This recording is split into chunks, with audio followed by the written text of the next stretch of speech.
Management of Coal India joins in to talk a little bit about the impact of the power sector crisis, the trends in the e-auction pricing and blended realizations, as well as whether or not the company is prepared for commercial coal mining. Gopal Singh is the CMD of Coal India, now joining in on the show. Welcome to the first raise, and thank you for being with us on ET Now. To begin with the power sector facing a mountain of troubles, the imminent competition from private players, are you worried about slowing offtake? See, when we talk about offtake of coal, there are three issues. One is, of course, the coal should be available at the mine head. Second is logistics, how much of this available coal can be transferred to the power plant. And third is demand. Right now there is demand and there is sufficient coal at mine heads. As on date, if you look at pithead stocks, it is 44.39 million ton as on date. And if you remember, the minimum level we had during this financial year was 29 million ton. So during last 3-4 months, we have added about 15.4 million ton of stock, inventory, which no company desires. But because the offtake is, we are not able to increase beyond, say, 1.9 million ton because of the logistic issues. And we have some commitment for production. So we are continuing production, though we are restricting it, but at a respectable level, some respectable figure we are trying to reach. And that's why we are producing at a level of about 2.3 million ton per day, whereas the offtake on best effort basis is about 1.9 million ton because of the logistics constraints. Now, Coal India has been unable to meet its output target for the last several months, barring August and September.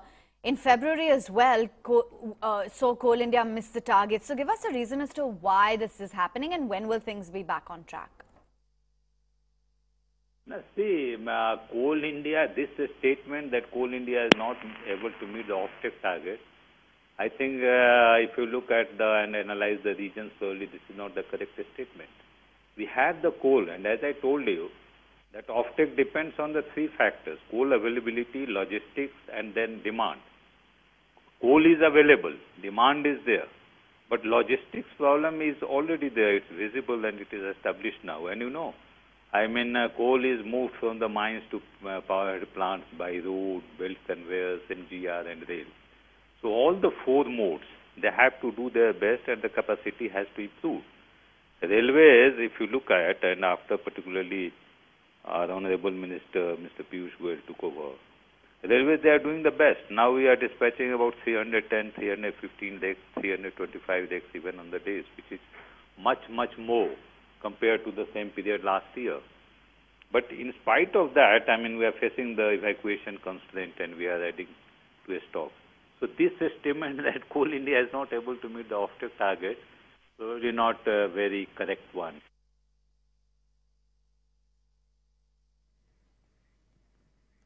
Mr. Singh, you've also decided on output as well as offtake targets, I'm assuming. What do they stand at for FY19? See, some very good decisions has been taken by the government, and that will really improve the offtake in financial year 18-19. It was discussed and it has been decided that all the power plants located within a distance of 100 kilometers from the mine head, they will be taking coal through roads.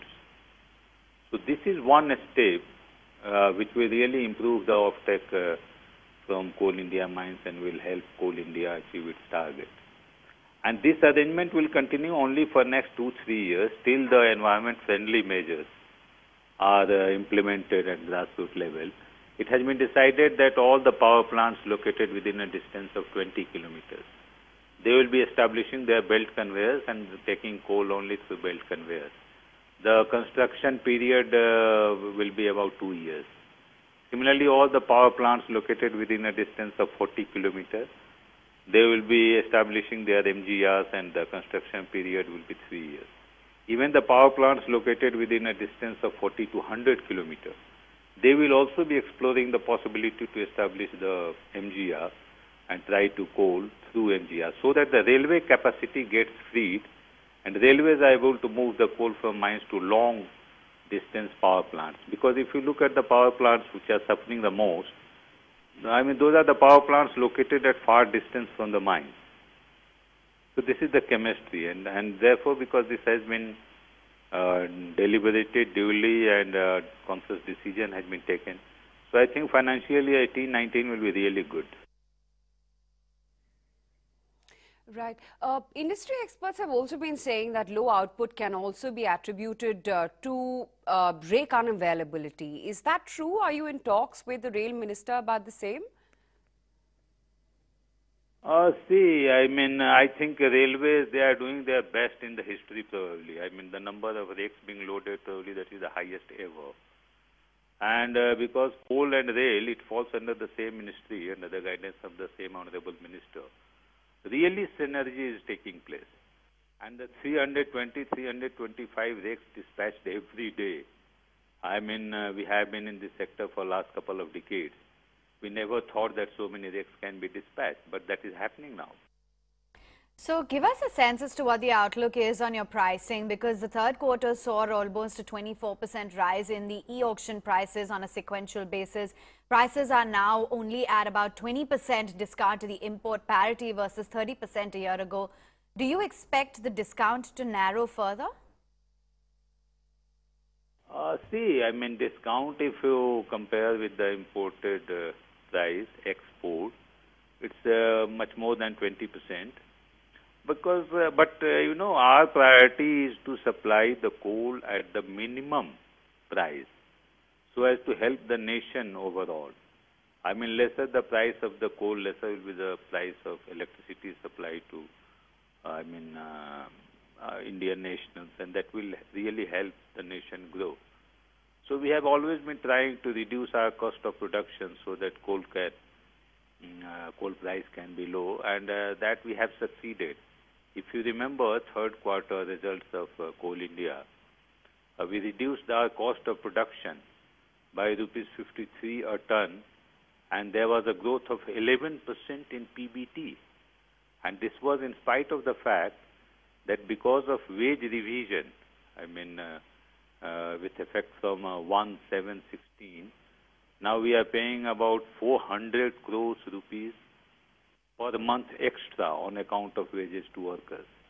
So absorbing this 1,200 crores during the 3 months of third quarter, we could register a growth of 11% in PBT, mainly because of reduction in cost of production by rupees 53 a ton.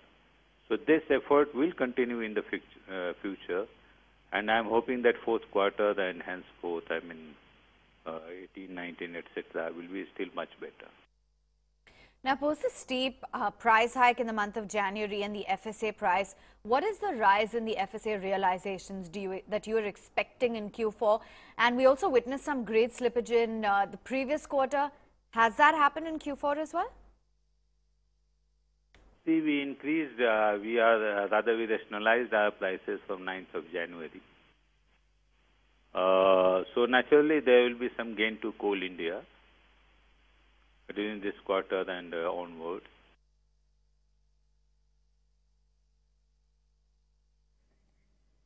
Okay. Come April, Mr. Singh, we understand the company will also be changing its pricing policy to one based on total energy content. How would this change things on the realizations front? It's expected that at least in the beginning, prices may actually see a drop. See, that step we have taken to make the system completely transparent and simple.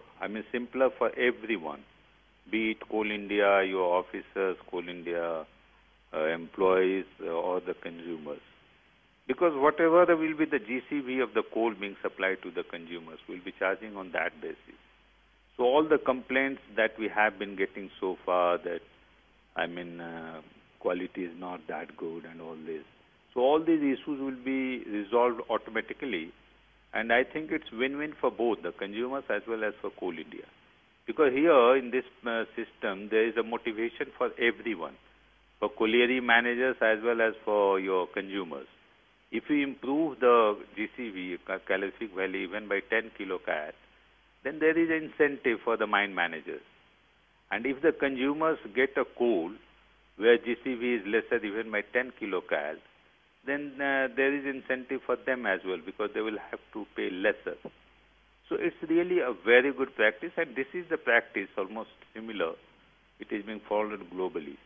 So this is a move of Coal India just to make the win-win situation for both.